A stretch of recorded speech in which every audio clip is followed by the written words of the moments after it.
watching Outside. Welcome back. This is Chris Prue in the North Conway studio with special guests from the Weathervane Theatre in Whitefield, New Hampshire. We have Grace Livingston Kramer, who is the company manager, and we have Andrew Morrissey, who is the music director. Thank you so much for joining us. Glad to be here. In North Conway today. Yeah. We're going to talk a little bit more about the Weathervane Theatre and the great shows you guys have running right now and about to start. Mm-hmm. But what is the role of a company manager? Yeah, so my job is actually, I love it. It's pretty cool. We get to, in the company management role, be that first face almost for everyone that comes through the theater. So I reach out to actors and company members as they're being hired.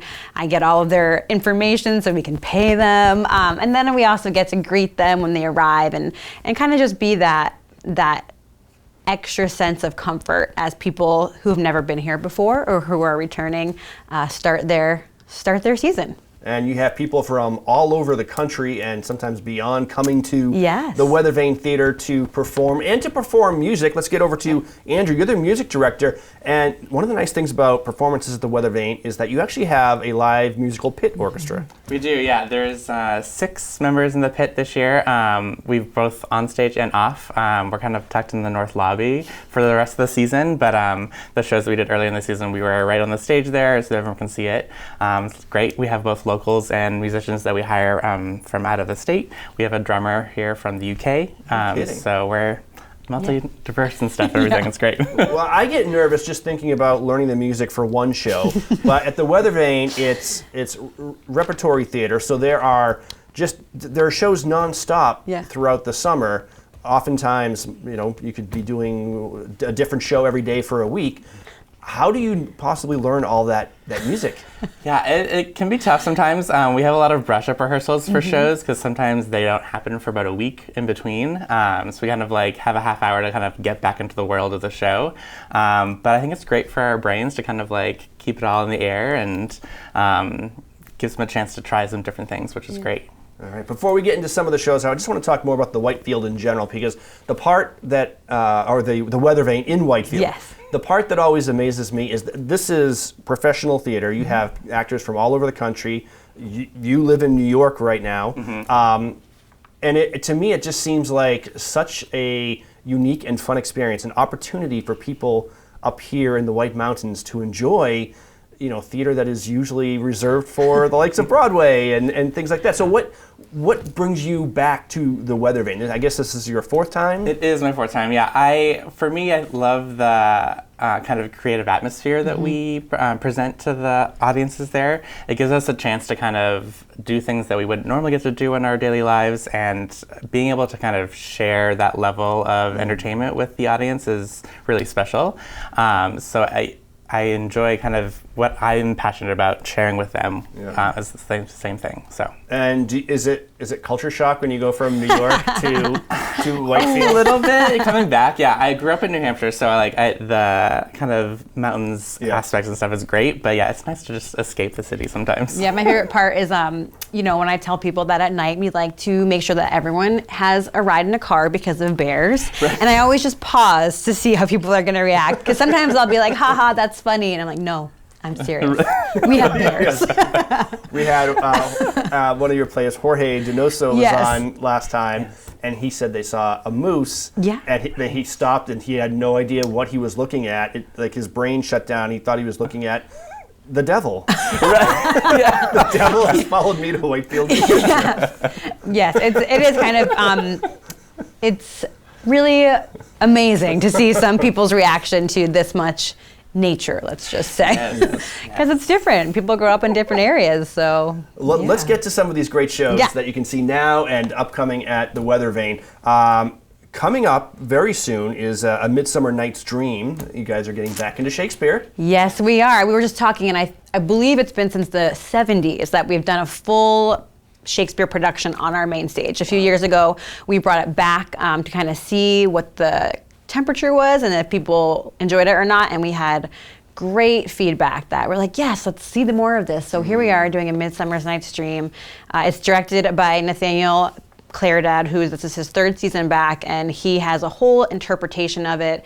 Andrew composed original music for it. Wow. So yeah, it's pretty exciting. It's going to be going to be a good time. You know, that's something I hadn't thought about. Most shows come with their own music. Midsummer Night's Dream, I don't remember that being a musical, but there is music? Yeah, Shakespeare kind of puts some lyrics into the book for it, and it leaves it up to whatever theater is going to be doing it to kind of craft what they want. That's great. There are some songs that exist for the show, but Nathaniel wanted something new and fresh, so I wrote some stuff down. Oh, that's great. Yeah. And I understand you're a fairy. Yes, I am Peas Blossom. I am kind of the head fairy, I guess you might say, but it is really great.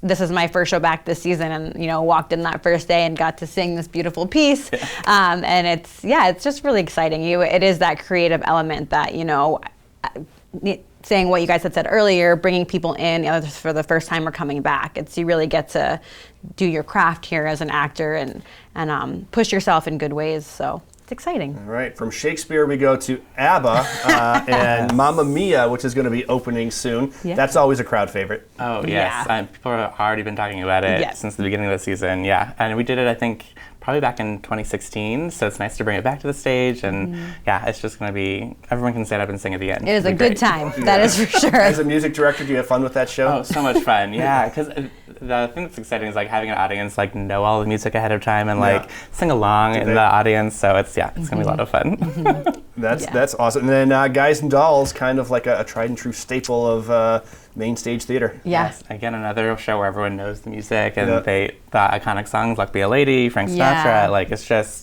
it's going to be a nice warm end to the season, I think. All right, so these will be opening, coming up, and they play in repertory, so you can see them multiple times a week amidst other shows. Yes. There are still a few shows that haven't wrapped up yet that you want to see if you haven't yet, and that includes Dirty Rotten Scoundrels, which is getting rave reviews. Yeah. Yes. Oh my gosh, that's a hootenanny. Let me tell you what. I saw it the other night, and the music is great, the dancing is great, and it's just a fun, feel-good time. I mean, it's kind of like a whodunit, but not a mystery. It's you think you might know what's about to happen, but you're not sure, and then there's a big reveal at the end, which I will not give away. We've had some of the folks on from the Weathervane a couple times, and they said that's kind of the theme for this year's program. It's kind of a light, just feel good, have fun type of theater experience. Yeah. And that definitely fits that bill. Meteor Shower, which was written by the legendary comic Steve Martin, is still playing. And zany play. It is so silly. It is so silly, but it rings true in so many ways. There are moments where I was like, oh, that's me in my life. So yes. A lot of fun. So those will be closing up in August, but the rest of the shows, you guys will actually continue on through the fall, right? What's your closing date? So October 8th is the last day of the shows we've talked about. We actually have a world premiere coming for that week of our season. So from the 9th to the 14th of October, we're doing a work that has not been presented and fully visualized on stage called Primary by Kelly Shrindamo, and we're pretty excited about that. It's about the New Hampshire primary season, so it'll be a fun little treat to end our season with. Great timing. How apropos. And then in addition to all these main stage shows, you have the Patchwork Players. Tell me, what those? So this year it's a group of 6 interns that do 4 different children's theater throughout the season. They're just opened the Mystery of the Missing Medallion, which is kind of like a whodunit kind of play. I wrote the theme song for the Patchwork Players, so they get to sing that, which is very catchy, yes. So then they kind of fold into our main stage season as well, so they're in the ensemble for Dirty Rotten this year. And they actually have their own main stage show called The Old Man and the Old Moon, which is it's such a lovely story, and they work so hard. And we actually have some community members that fill out that cast as well. So it's a really great opportunity to familiarize Weathervane with even more people. That's fantastic. And if people want tickets for any of these performances, what's the best way to go about that? Many ways. You can check out our website at weathervanenh.org, or you can call the box office. Yes, which I'm going to cheat right now. It is 603-837-9322, or you can just stop on by. Professional theater, usually you would have to travel to Broadway to see all of these magnificent performers, but here they are, assembled in the North Country, and it's such a wonderful night out. Even if you're coming from, let's say, North Conway, it's a little bit of a drive, but through the beautiful mountain countryside, and you could make an evening of it. Definitely. There's an inn on site, you can have dinner. Yes, and we even now have our own bar concessions area. So, yeah, we take care of you from the moment you get in Whitefield. We'll take care of you. Fantastic. And maybe you'll see a moose. Maybe. You might. Not the devil, never the devil. No, I think they're cute. All right, thank you so much. Thank you. You're watching Outside.